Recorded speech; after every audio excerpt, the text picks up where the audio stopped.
normal de trembler comme ça, mais... Non, monsieur.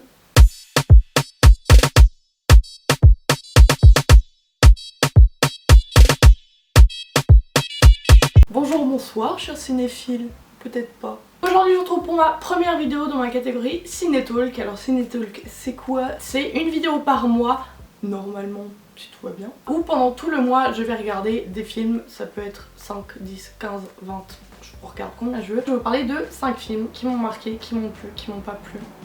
On ne sait pas. Étant donné que c'est la première édition, n'hésitez pas à me dire en commentaire s'il y a des trucs à améliorer, s'il y a des trucs dont vous aimeriez bien que je parle et que j'ai pas parlé dans cette vidéo, ou des trucs à changer. N'hésitez pas à mettre en commentaire les films que vous me suggérez de voir pour le mois prochain ou pour les mois à venir. Et on va commencer sans plus attendre. Je m'arme de mon ordinateur, je me mets de côté comme ça je peux vous mettre des images, les affiches, les titres, les machins, les trucs. Premier film dont je vais vous parler, c'est Memento de Christopher Nolan qui est sorti en 2000. C'est un drame thriller qui dure 1h53 exactement. Les acteurs principaux sont Guy Pearce, Carrie-Anne Moss et Joe Pantoliano. Donc ce film parle d'un homme, Léonard, qui était marié et sa femme a été violée et assassinée. Et en fait son but dans la vie c'est de retrouver l'homme qui lui a fait ça et de lui niquer sa race. Carrément. Mais le problème bien sûr dans tout ça c'est que Léonard a une amnésie incurable et pas commune on va dire. Il se souvient de toute sa vie mais il ne se souvient pas de ce qui se passe par exemple un quart d'heure avant. Il a une amnésie des événements récents. En gros vous lui parlez 15 minutes après, vous pouvez lui reparler, il sait plus que vous, qui vous êtes. Pour s'aider et ne rien oublier, il note tout, il prend des photos de tout, il se tatoue même les trucs les plus importants à ne pas oublier. Vraiment pour l'aider à pas se rappeler mais genre à ne pas oublier les trucs vraiment importants. En fait il a tout, il a des post-it, des pages, des notes, des photos, tout. Et en fait dans son périple il va forcément rencontrer des gens qui vont l'aider ou pas, on ne sait pas. Franchement je vous le dis, au début du film vraiment j'ai eu du mal à comprendre parce qu'il y a en fait la chronologie elle est what the fuck dans ce film et j'ai vraiment eu du mal à comprendre au début. Je comprenais pas ce qui venait avant, ce qui se passait après, ce qui était en même temps. Au fur et à mesure du film on s'habitue et on commence à comprendre. Et ce qui est bien c'est qu'on est tellement à fond qu'en même temps que lui on essaie de savoir qui fait quoi, relier les trucs entre eux et en fait après on se rend compte que c'est pas ça mais que c'est autre chose. C'est un bordel pas possible, mais franchement, moi j'étais vraiment dedans et je me suis pas ennuyée une seconde. Le seul problème c'est que je l'ai regardé en streaming et que j'ai essayé de le trouver en VO, mais c'est qu'il n'y avait pas. D'habitude la VF ça me dérange pas dans les films, mais je sais pas, c'est pas incroyable. Ensuite je vais vous parler de Prisoners qui est de Denis Villeneuve qui est sorti en 2013. C'est un thriller et il dure 2h33 donc il est un peu plus long mais franchement vous voyez pas le temps passer. Les acteurs principaux il y a Hugh Jackman, Jake Gyllenhaal, Maria Bello et Viola Davis. En gros le film commence, on a deux familles qui fêtent Thanksgiving ensemble. Les deux familles ont chacun une petite fille. Pendant ce repas ils les voient plus et on apprend qu'elles ont disparu mais on sait pas trop ce qui se passe. Du coup ils appellent la police et il y a un enquêteur qui arrive et qui soupçonne un kidnapping. Ils arrêtent donc un homme, le suspect numéro 1 dans l'affaire, mais vu qu'ils n'ont pas assez de preuves ils le relâchent. Et en fait le père d'une des filles, donc celui qui est joué par Hugh Jackman, il devient complètement fou, il en a marre, il voit sa femme triste, il voit son fils triste, il est triste lui-même. Il en a marre, du coup il se dit la police elle fout rien, je vais me débrouiller, je vais faire tout seul. Donc il mène son enquête de son côté, il cherche des indices de son côté et pendant qu'il mène son enquête et tout, vous avez l'enquêteur donc qui est joué par Jake Gyllenhaal qui recueille des témoignages et tout, mais vous savez que la police a permis à faire tout et n'importe quoi, du coup il fait ce qu'il peut. Et ce que j'ai aimé dans ce film en fait c'est qu'on sent une tension tout le long du film, c'est incroyable. Le jeu de Hugh Jackman, donc du père complètement fou, il est incroyable. En même temps vous allez me dire avec Wolverine on a l'habitude de le voir furie et tout. Moi qui suis une adepte de séries policières, c'est mon genre de série préférée, en fait on dirait vraiment un épisode de série policière mais en long métrage, genre encore plus détaillé, qu'on suit l'affaire vraiment pas à pas. On est vraiment dedans, on essaye nous-mêmes d'essayer de voir qui ment pas. Un truc qui est vraiment frustrant c'est qu'en fait on voit le point de vue des deux personnages principaux, on sait des trucs que l'autre ne sait pas et c'est horrible parce que on a envie de leur dire, mais vu qu'ils se parlent pas, Ensuite je vais vous parler de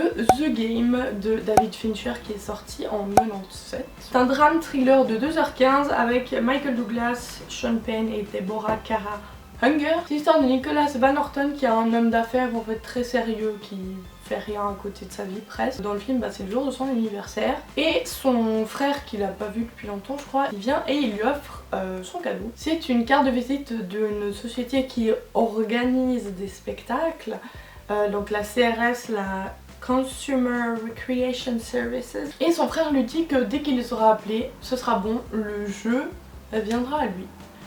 Nicolas il est un peu... c'est quoi ce beans? Du coup il essaye de se renseigner auprès des gens si les gens connaissent ça et s'ils peuvent lui expliquer. Et au final il décide d'appeler. On découvre que ce jeu, on ne connaît pas le but, on ne connaît pas les règles, on a l'impression qu'il n'y a aucune règle. On a l'impression qu'il est partout mais nulle part à la fois. C'est ultra bizarre. Puis on voit Nicolas qui commence à péter un câble au fur et à mesure parce qu'il comprend rien à ce qui se passe dans sa vie. Et c'est horrible. Je trouve que dans ce film on est vraiment bien dans l'ambiance. Il a un peu du mal à commencer, enfin du mal, faut forcément poser le contexte, mais je trouve qu'il était un peu lent au début, j'avoue. Mais après, une fois qu'on est dedans, on est dedans. À beaucoup de moments, j'ai eu l'impression de tout comprendre. Et en fait, vous avez un élément qui arrive et vous vous dites, non en fait j'ai rien compris. Et après, de nouveau la même chose, vous avez l'impression de comprendre et vous avez un truc qui arrive et vous vous dites, j'ai toujours rien compris en fait. Et tout le long du film, dans ce film, il faut vraiment se méfier de tout. Et par contre, je trouve juste que la fin, elle est un peu, pas tirée par les cheveux, mais elle est un peu bancale. Enfin, c'est une fin, mais il y a des gens qui l'adorent, il y a des gens qui la trouvent pas ouf. Moi, je le trouve pas ouf. Ensuite, un tout autre registre, je vais vous parler de Monsieur et Madame Adelman de Nicolas Bedos, qui est sorti récemment en 2017. C'est une comédie dramatique qui dure 2 heures. L'acteur principal, c'est Nicolas Bedos, donc c'est le réal. Et l'actrice principale c'est Doria Tillier qui est aussi la scénariste. C'est l'histoire d'un couple, donc Sarah Adelman et son mari Victor Adelman. Et le film commence en fait avec l'enterrement de Victor Adelman. Et en fait ce Victor Adelman c'est un ancien écrivain hyper connu qui a même gagné le prix Goncourt et tout. Du coup on a un journaliste qui vient voir Sarah Adelman, l'interviewer pour faire une biographie sur son mari. Tout le long du film vous allez avoir Sarah Adelman qui raconte son histoire d'amour avec son mari. Du coup en fait c'est des flashbacks un peu résumé par chapitre comme dans un livre, de leur rencontre jusqu'à la fin de la vie de Monsieur Adelman. Donc on a vraiment toutes les étapes d'un couple, de comment se forme un couple, des grandes étapes aux petites étapes, une histoire d'amour qui a duré 45 ans. Donc c'est quand même pas mal. Hein. Je trouve que c'est un très beau film, une très belle histoire d'amour, ça change de toutes les histoires d'amour entre les ados qui sont cucugnangnans, que lui c'est un bad boy, qu'elle en fait elle tombe amoureuse.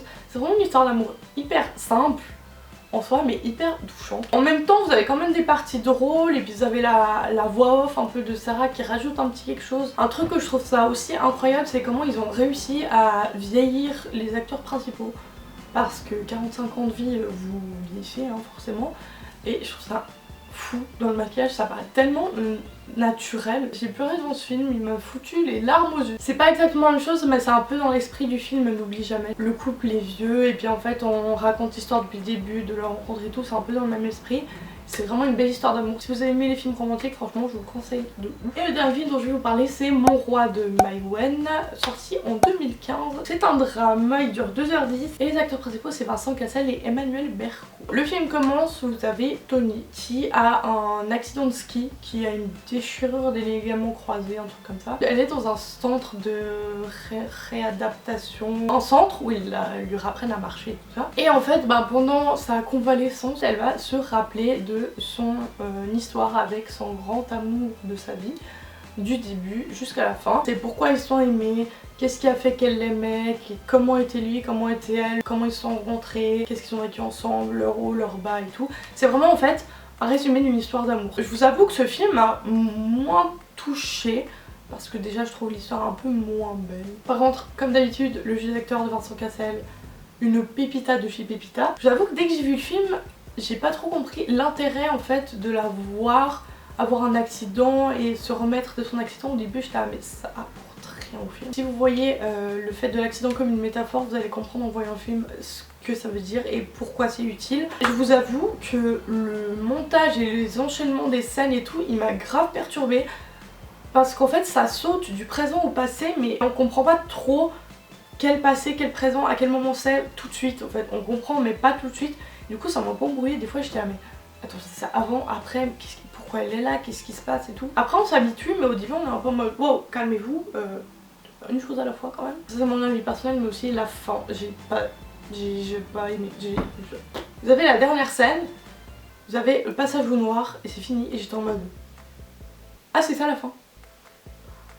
Ah d'accord, bah super. Donc voilà, c'était les 5 films du mois. Il y en a certains que j'ai aimés, il y en a certains que j'ai pas aimés. Je vous conseille de tous les regarder. Après il y en a certains que j'ai pas aimés que vous pouvez aimer hein. Mais il y en a certains que j'ai adoré et que vous pouvez ne pas aimer. Chacun ses goûts, chacun ses couleurs. N'hésitez pas à me dire quand même dans les commentaires s'il y a des films que vous avez déjà vus et ce que vous en avez pensé. Et surtout à me proposer des films pour la prochaine fois. J'espère que cette vidéo vous a plu, j'espère que ce concept vous plaît et que je m'améliorerai au fur et à mesure des vidéos. Et pour m'encourager, n'hésitez pas à mettre un pouce bleu et à vous abonner à ma chaîne juste en bas. Le lien de mes réseaux sociaux sont aussi dans la barre d'infos, tout est dans la barre d'infos. Je vous laisse, je vais aller filmer une deuxième vidéo de suite dans la même journée. Je vous fais de gros bisous et je vous dis à la prochaine. Bye.